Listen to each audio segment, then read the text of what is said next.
The film you're about to see depicts the life of my father, Waheed A.Butt, and his passion for flying, which took him from his native Kenya, East Africa, across the Indian Ocean to India and the new state of Pakistan.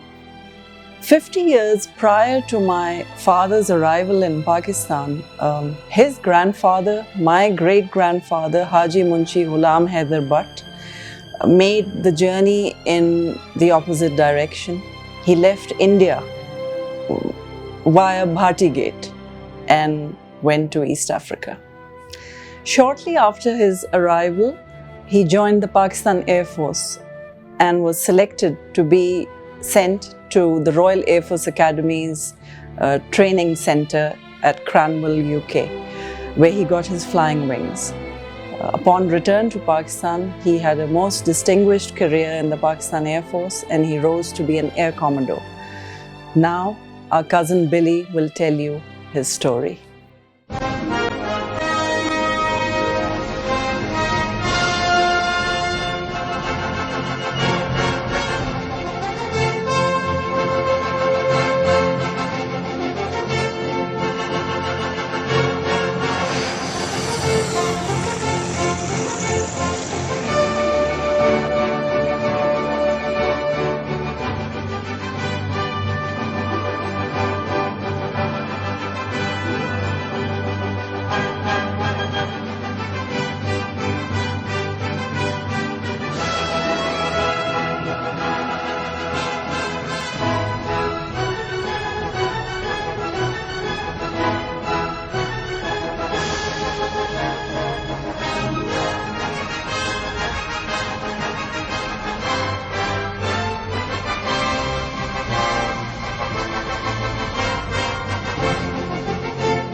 Well, my mother, as I told you, she came at a very young age to Africa, and they lived she coped with the life in Africa, and she was widowed very early.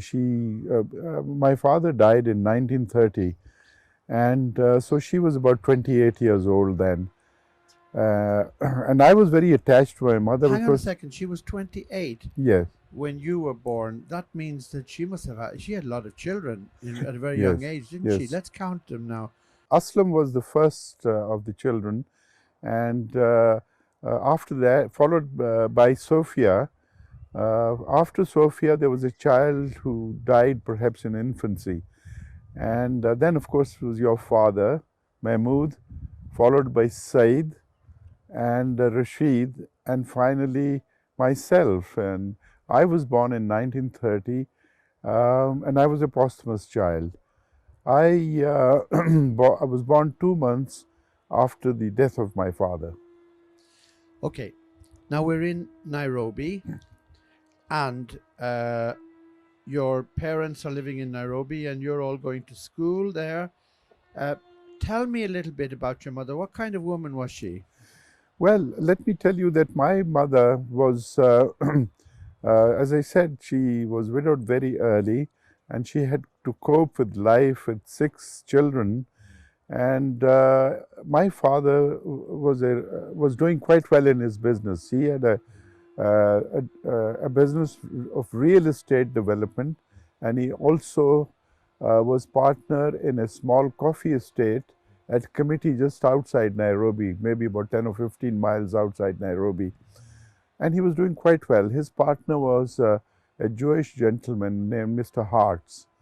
Now, when my father died, Mr. Hartz was quite generous, and he kept on giving the share of the profit to my mother for a couple of years.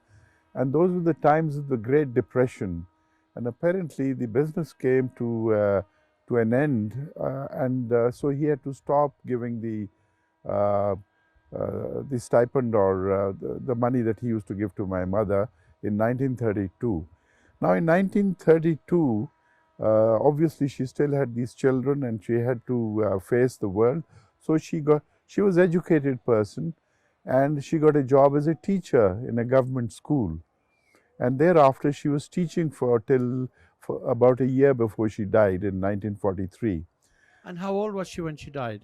Oh, she was only 43 when she died. And you remember her well? Oh yes, I remember her very well. Now she's the grandmother of, she's my grandmother, she's Yes. Mary's grandmother, Yes. Lali's grandmother, Right. and she's great grandmother to Charlotte and Sarah and Right. Aisha and all the other kids. And Alina out here. And Alina, yes, and Yes. great grandmother to little Bahana's grandson, Right. Kaniz's little boy, Khalil. Yes. Yeah, Yes. it's amazing. But what I'd like to know is, what was she? Was she a warm person? Was she Well, loving? Was she you what see, kind of? How did she? How do you remember? Can you tell us some anecdotes about her? You see, mothers are always very warm towards their children. It's a bit unfair question to ask, because I'm not going to say that she was not warm. She really was warm, and I was very attached to her because I was the last of the children. You were the youngest. and the youngest, and so I used to hang around with her. I used to share a bed. I spent a lot of time with her, and I found her. She was enjoying a very prestigious reputation in the society, because she used to give a Sunday evening sermon to all the ladies of the community, religious sermon, and so she was well respected.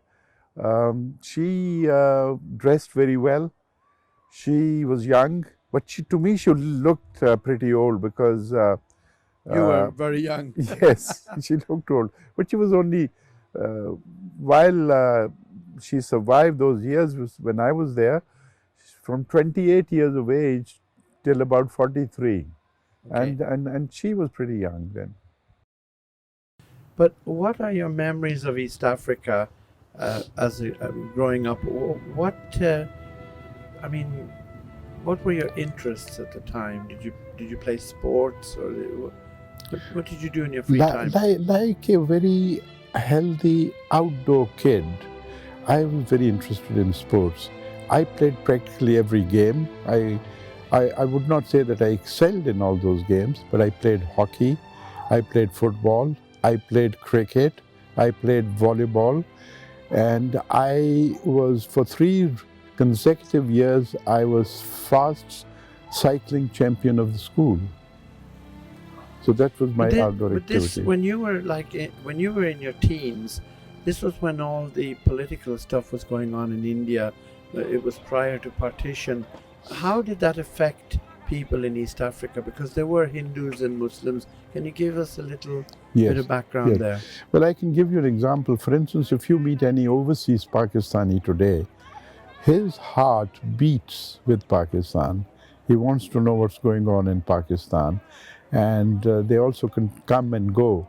In our case, we were an insular sort of a society there, the Indians, and our heart beat with India at that time because there was no Pakistan. So whatever political movements were carried out in India, we knew instantly what was going on in India. I knew all about Gandhi, Nehru, Patel, and Mr. Jinnah, and all the Muslim leaders. So I was with it. When did your interest for flying begin? As far as I can think, it goes back to the 1930s when I was a little boy. I think two major events triggered my passion for flying, which as time went became almost incurable. The first one was that your Aunt Sophie, as a schoolgirl, was given a joyride in an aircraft with other classmates of hers. And when she came back, she spun such yarns about that flying that I was almost floored. And things like how this aircraft took off and gained height and waded through all sorts of clouds. And when she looked down at the good earth, she could see human beings who looked like dwarves, little beings. Like ants? Yes, and houses looked like toy houses. Now all this fascinated me. And how old were you then? I don't think I was more than 6 or 7 years old. And that's where it got going. Later on, as time went, this Eastleigh airport in Nairobi, which was a military airport for the Royal Air Force, at the onset of the war was being built. And we happened to be just living close by. I found no better way of spending my time than to go out and sit at the fence of this aerodrome and look at aircraft taking off and landing. There were some sort of biplanes. I don't remember the name of the type of aircraft. Like the tiger moth, maybe? Could be, yeah, it could be tiger moth. And I now feel that perhaps the Royal Air Force in Nairobi was training for the big war that was that had started in Europe, the Second World War, and it was also being fought by the Brits and the Italians in what is today Ethiopia. In those days we called it Abyssinia, and of course Somaliland. And these aircraft would take off and land day in and day out. And so much so that I even remembered the timings of what time they took off and what time they landed. So you were like a plane spotter? Yes, I just sat there. My mother always objected to my going out and sitting there and wasting time, she thought. But nothing would deter me from that. And as time went on, this passion increased, and I was looking for an opportunity where I could put this whole dream into effect. But tell me about when you actually watched the planes flying. What did it look like, and what did you think about? The thing which really got my fancy was these two pilots sitting in tandem, a biplane, wearing leather helmets and leather jackets, which I could see when they came into land. I suppose the aircraft landing speed was very slow in those aircraft, and I could very nicely see these two pilots sitting in the aircraft. And it looked so strange to me, the two heads popping out of the aircraft, and sometimes I could even see them turning their heads, looking around. I suppose they were trying to spot the touchdown point for the aircraft to land. So that's what I did day after day. And as the Second World War lasted for about 5 or 6 years, and I made it a habit to go there and sit and watch these aircraft take off and land. That increased my interest in aviation and flying. And I also remember vividly that during this time, there was an air display at Wilson Airport in west of Nairobi. And while we were there, I had gone with our African domestic aide to see this air display. And right in front of us, no more than a few hundred yards away, was the landing strip, when a twin-engine aircraft flew very fast. To me, it looked very fast and very low, and broke up in the air. And all the pieces fell right in front of us. This tragedy took place, and later on I discovered that 7 of the occupants of that aircraft were killed right in front of me. But even that didn't deter me from flying. You were determined. Yes, I was determined. And so time went on. I did my schooling, and suddenly a window of opportunity opened up for me. So this window of opportunity, how did it open? Well, 3 things happened almost simultaneously. First, the Second World War came to an end in 1945. Soon after that, about a year later, I completed my education from the school. And suddenly, the colonial government in Kenya announced a scheme for training pilots for the defense of the entire continent of Africa. This is for the first time that they opened up, or they started recruiting non-white settlers from the colony. I thought that was a great opportunity, so I applied for this scheme. It was a scholarship, and I was accepted. I went for the interview, and something strange happened there. I must tell you that. The 2 guys who were interviewing me was one South African Boer, and the other one was a white Rhodesian. And as I entered, they didn't offer me a chair to sit down, and one nudged at the other and said loudly so that I could hear it, that imagine niggers flying. Now you can imagine what happened to me when they said that. You got angry. Yes, I got very angry, and there was a big hullabaloo, and we almost came to blows. Suddenly, the chief instructor of this flying club came in, and he said, "What's going on?" So I told him, I said, "This is what these 2 have just said, and how can they interview me if this is the bias they're carrying?" They would be biased, yeah. Yeah. Anyway, he got rid of them, and he sat himself there, and he asked me a few questions, and he accepted me for flying. Now, my flying training started soon after that. This was up to the private pilot's license. That means about 30 odd hours of flying. I flew the Tiger Moth, and strangely, I took to it like fish takes to water. And I was sent solo in about 6 hours of flying. So what was the feeling when the first time you actually took off from the ground, and didn't you think about how it was all those years ago when you were about 12 and you were watching the other planes taking off, and now you were sitting in a plane? I just couldn't believe it. I just couldn't believe it. I kept Euphoria. I kept on imagining and telling myself, is it real? What's happening to me? And it was real.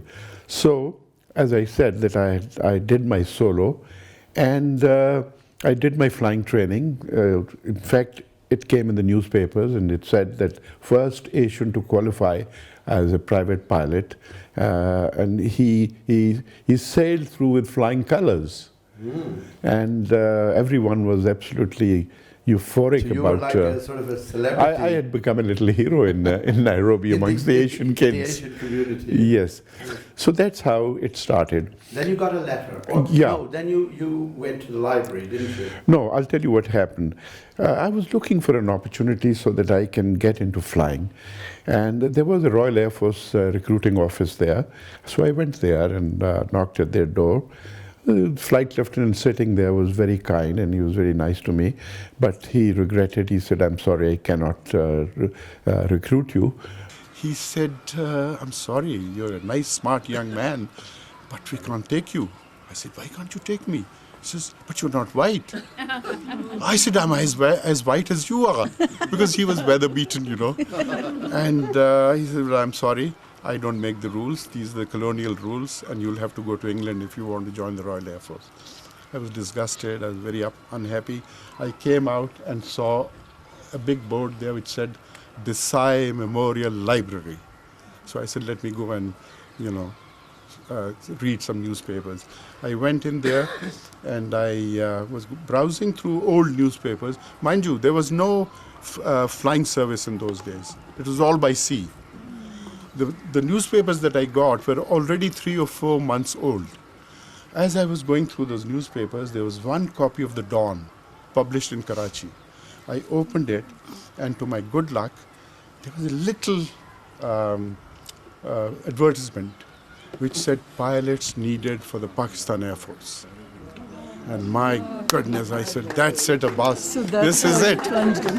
So I borrowed a piece of paper from the librarian, and I borrowed a pencil, and I wrote an application, and I went down to the post office, put a ticket, or we called it stamp, not ticket, we called it stamp, or 20 cents by sea mail, and mailed it and forgot all about it. 3 months later, there was a reply. I was going down to play football or cricket in the evening, and my brother was coming down, and he waved at me, and he said, come here. So I went there, and he said, who are you writing to in Pakistan? I said, no one. He said, there's a letter from the government of Pakistan for you. So I opened it, and in came a small flimsy piece of paper on which it was written, reference your application, so-and-so, dated so-and-so. Your services are highly appreciated, and you may come and apply for a preliminary test at PAF recruiting office at Ingle Road, Karachi. I said, oh God, this is my passport for Pakistan. So I started preparing myself to launch upon this adventure to Pakistan. Everyone said no, nothing doing. They were preparing for me to go to England. It was fashionable in those days to do law, and some suggested that I should become a doctor and become a dentist and so on, but I wasn't buying any of that jazz. What did Uncle Aslam say when you told him? He was very, very supportive. Actually, I must give a lot of credit to Aslam and Munira, because I didn't have any money to pay for this scholarship. The scholarship was such that you only got the money refunded if you qualified the flying lessons. So Munira, somehow or the other, I worked through Munira, and Aslam and Munira got together and they managed this money, which was not very much of money. When I look back at it, it was about 1,800 shillings that was needed. And I got that money from Aslam and Munira and to pay upfront for the scholarship. Of course, at the end of the scholarship, when I got this money, I promptly returned it back to them, but was very grateful to them. Had they not raised this money, perhaps I wouldn't have been sitting here telling you this story. What about the other Butts? What the Butts in general, what did they think when the youngest was going to become a pilot? They bragged and they talked about it. So and the whole of Nairobi the knew whole about of Nairobi knew that here was young Waheed Butt, who was now embarking upon a fantastic career in the Pakistan Air Force and so on. So anyway, I got my act together and sailed from Mombasa to Karachi for this big adventure. So I caught the ship. Took 11 days to come to Karachi, docked in Seychelles on the way, And I must tell you this. On board the ship, there were all sorts of people, mostly Indians and South Africans. And there were 2 Sikhs. And one of them, befriended me. And he said, "Where are you going?" And I said, "I'm going to Pakistan." He said, "What will you do in Pakistan?" I said, "I'm a pilot. I'm going to join the Pakistan Air Force. Here is the letter." And he said, "Oh," he looked at the letter and he said, "You told me that you are already a pilot." I said, "Yes." He says, "Then they'll take you as a squadron leader." It took me next 15 years. It took me next 15 years to become a squad leader. Anyway, to cut the story short, this is something interesting I must tell you. I came and reported at Ingle Road, which I'm sure the ex-PF people know, and there was a sergeant sitting there. Now I must describe how I was dressed. I was wearing a shark skin white suit. I had a Panama hat. I had Ray-Ban glasses, and I had a chronometer, which nobody in Pakistan had in those days. And I was wearing 2-tone shoes, brown and white, and a red tie. So I ended up there, and there was a sergeant sitting there. And I gave him this piece of paper. He read it, and he said, looked at me, and he said, "You have come from Africa?" I said, "Yes." He says, "But you are not black." I said, "Look, everybody is not black. They're all types of people." He was absolutely flabbergasted. Then he went inside and called the recruiting officer. So the recruiting officer came, a handsome Pathan, fair-looking, tall flight lieutenant. This is what he looked like when he came. Well, this is Bunny. Very nice. But this is after you joined. Very nice. Yeah. This is after you got your... Well, I was 24 here. खूबसूरत And तस्वीर है। Abbas, quite a competition for you. Okay. And so anyway, I was taken. There are many things happen in between my reporting at Ingle Road and then reporting at the academy. I decided to go and see my aunt, who I had never met, my father's sister. My father had 2 sisters, and one lived in Lahore, the other one was somewhere else because her husband was a doctor in the army. That was Auntie Khurshid, right? The older aunt is Auntie Walayat, Walayat, yeah. who lived in Lahore. And Khurshid was the one who was... was the younger sister. Okay.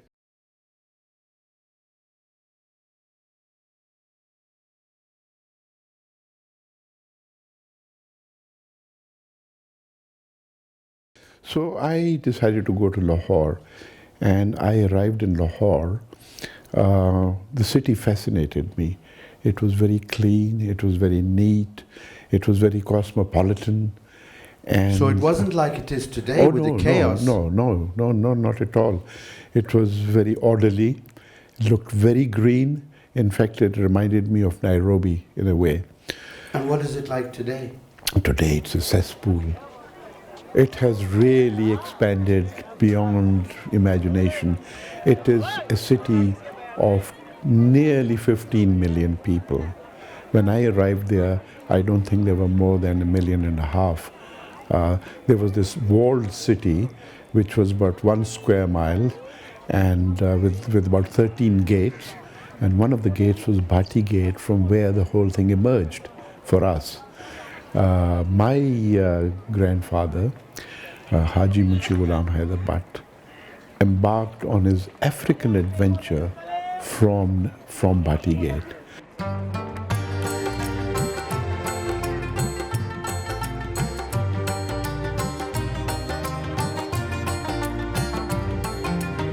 I entered the Bhattigate, and it was a narrow, paved, cobbled street, but the drains were open, and I could feel that perhaps they were still living in 2 centuries behind the present time. And were there people with shops on the Yes, side? there were shops on both sides and people living. It was a bit noisy, and they were all looking at me because I dressed differently. And when I arrived at the place where I was supposed to go, suddenly people turned up and they said, "You've come from Africa," in Punjabi. I said, "Yes." And he said, "Oh, you want to go to the people who live here and they're from Africa?" I said, "Yes." He said, "Okay, come along, we'll take you there." So we got into this very narrow lane. Adjacent to this lane, there was a shrine of a dead man, of a man who perhaps was revered long time ago. There were lots of flowers, and there were lamps burning there and so on, candles burning there. So I entered, and the four houses which belonged to my grandfather were no more than about 50 yards from this point.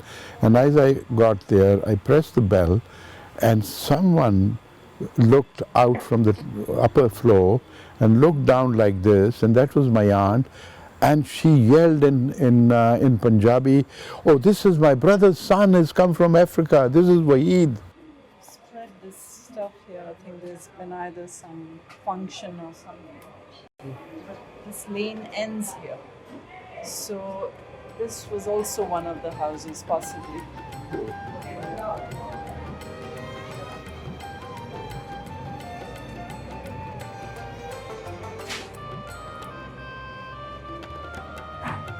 Were there many butts there in this whole Yes, area? there were lots of Butts, because when I came from Africa, I thought Butt was a very unique name, and it was more sort of an anglicized name than Pakistani. But when I came to Bhattigate, I found there were lots of Butts, and so it was a Kashmiri name, and the Butts emerged from Srinagar, and this clan lived around the lake of Dal, in Srinagar.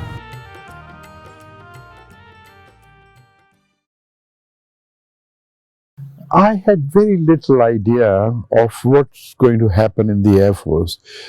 All I thought was that I'm just going to get into the aeroplane and fly.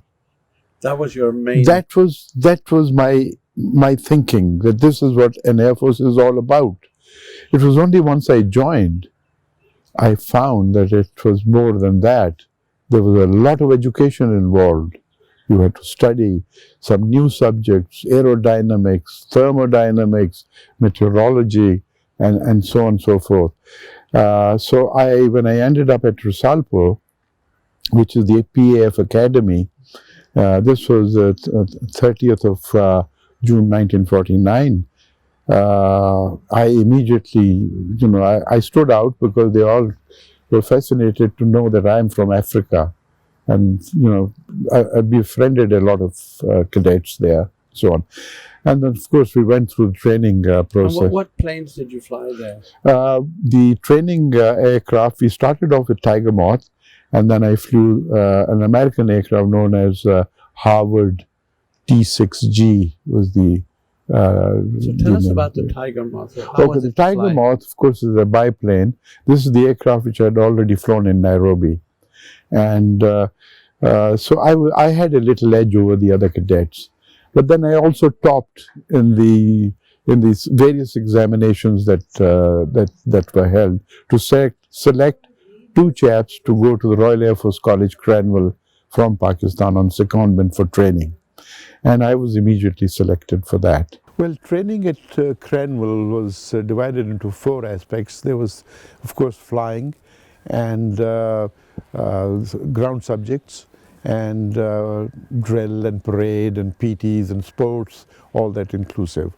As far as flying was concerned, it was a bit of a challenge because I had done all my flying in good weather in Pakistan and some in Africa. Now here in England, the weather came in the way, and it took me some time to get used to flying in weather.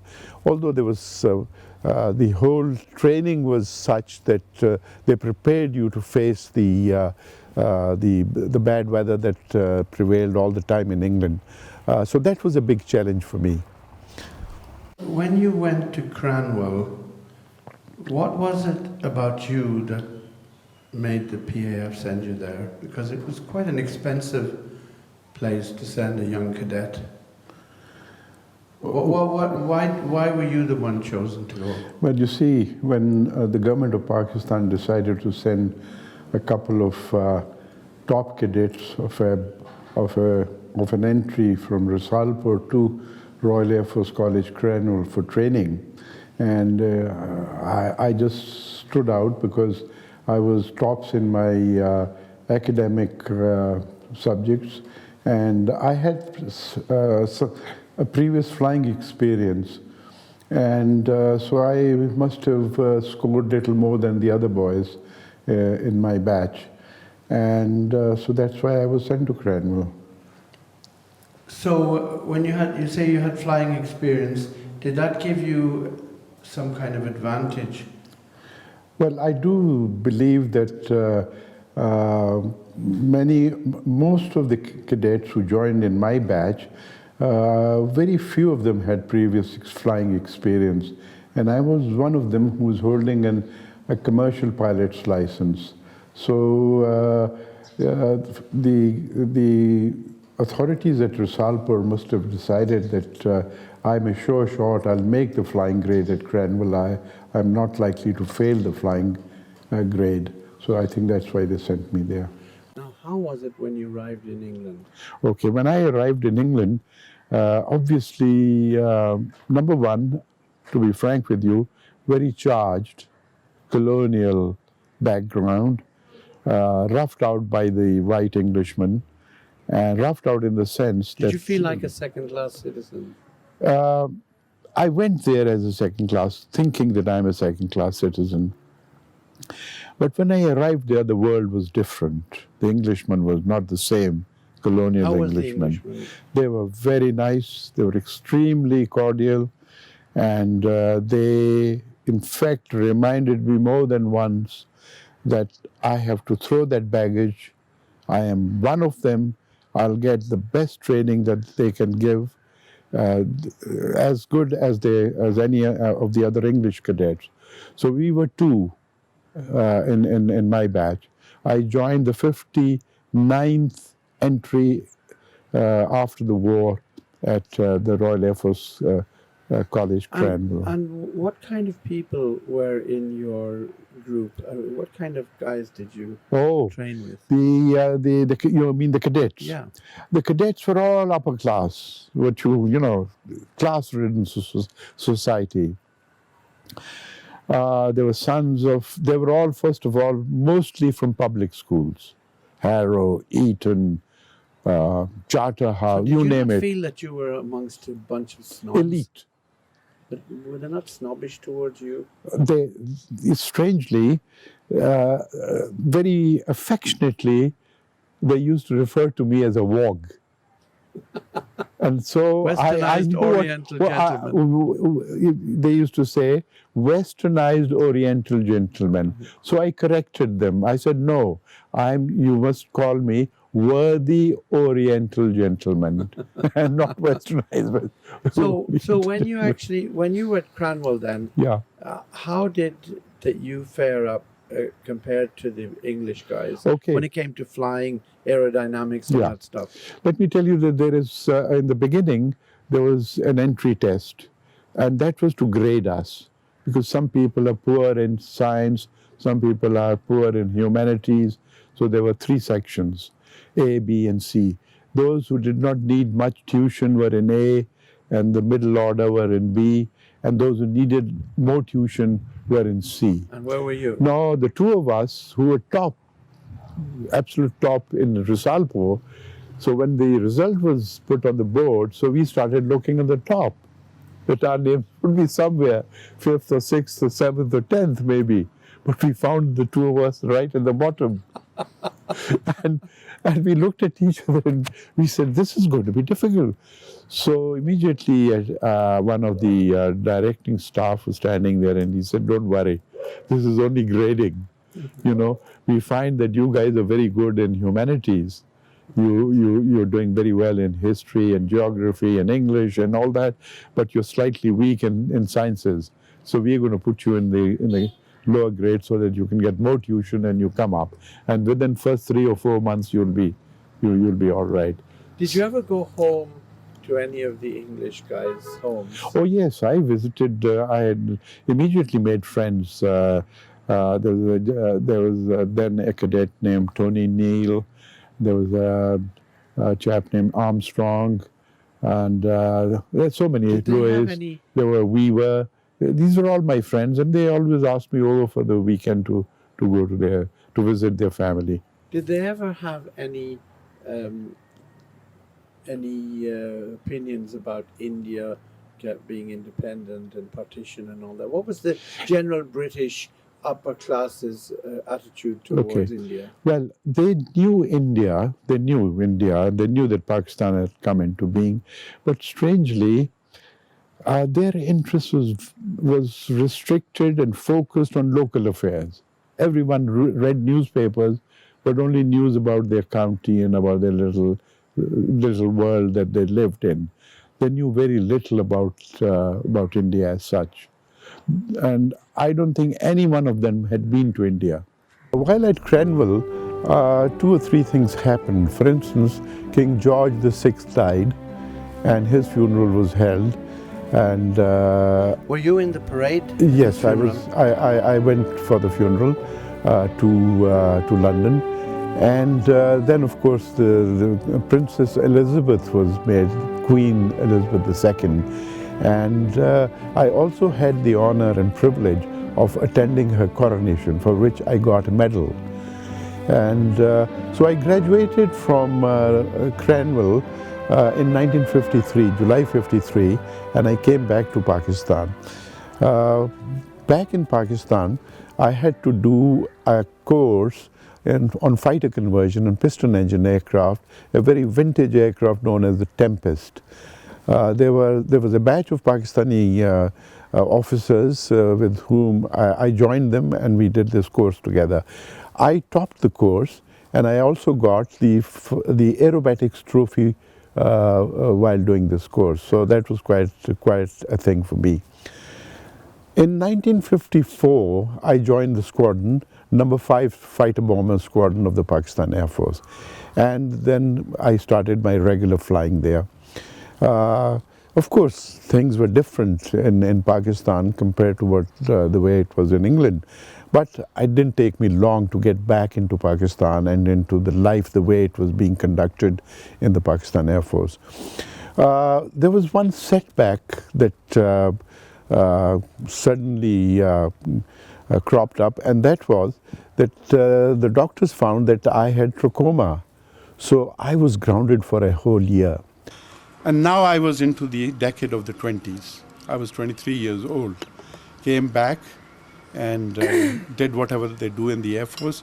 And the first thing I heard, I was called to Air Headquarters.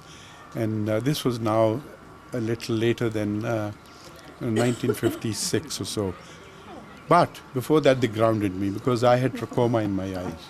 Some doctors caught me and said, "You're not to fly." I was sort of using those letters that you use in the crew room, sitting there binding the whole day. And somebody came and said, "Why don't you go to Murray?" I said, what do I do in Murray? He said, "There's this Army School of Intelligence. Do a course there." So I said, "It's a good idea. I've never been to Murray." And they said it's high and it's cool and you'll enjoy it.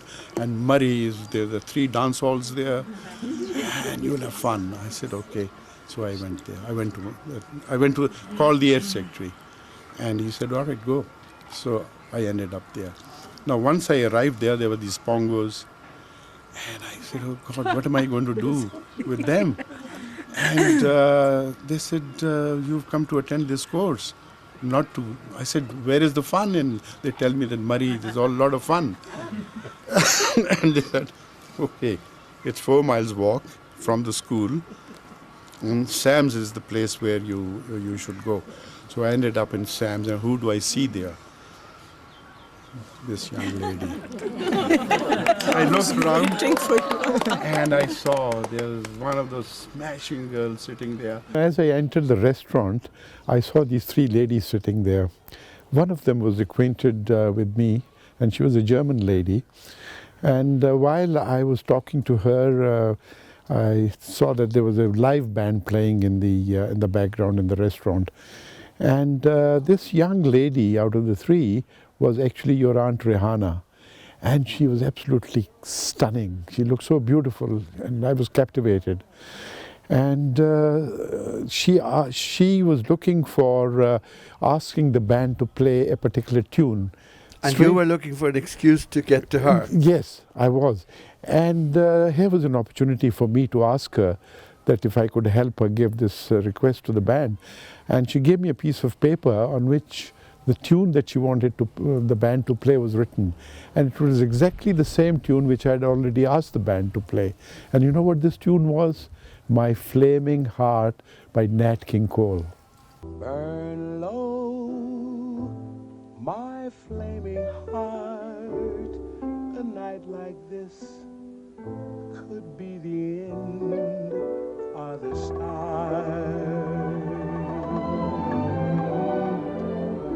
Burn low, my flaming heart. Burn away the past. I want this love to last, and it won't if you burn too fast.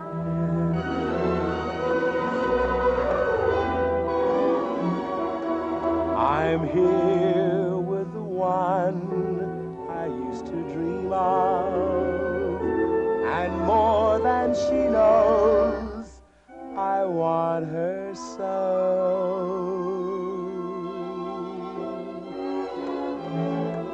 Burn bright, my flaming heart.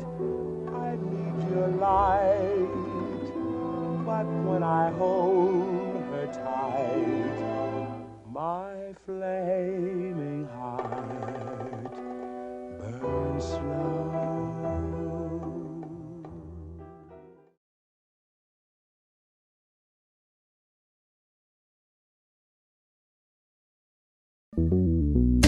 In the summer nights, when the moon shines bright, feeling love forever. And the heat is on, when the daylight's gone, still happy together. I think I must be about 6, and he just came in his fantastic uniform, and my God, I was smitten. On the wings of love, fly, baby, fly,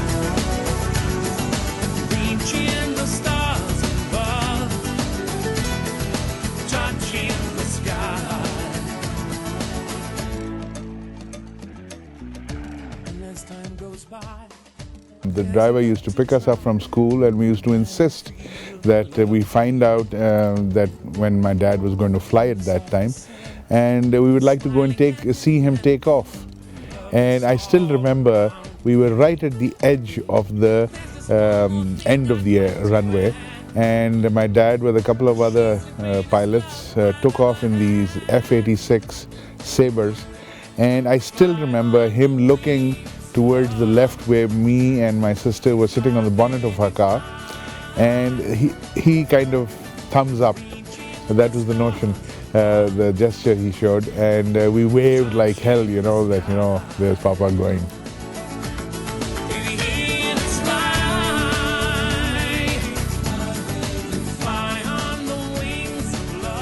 What surprised me at the end of it all when he retired is why the Air Force, indeed the government itself, didn't take advantage of his personality, of his overall bearing, by not sending him to represent Pakistan in one of the countries as an ambassador, which I'm sure he would have done a fabulous job of. When I was still studying in college in Lahore, Waheed would sometimes come and fly over the college, quite low, and this was indication that he was there for that weekend. And invariably I would also go out and stay with my grandparents for that weekend and get a chance to meet him.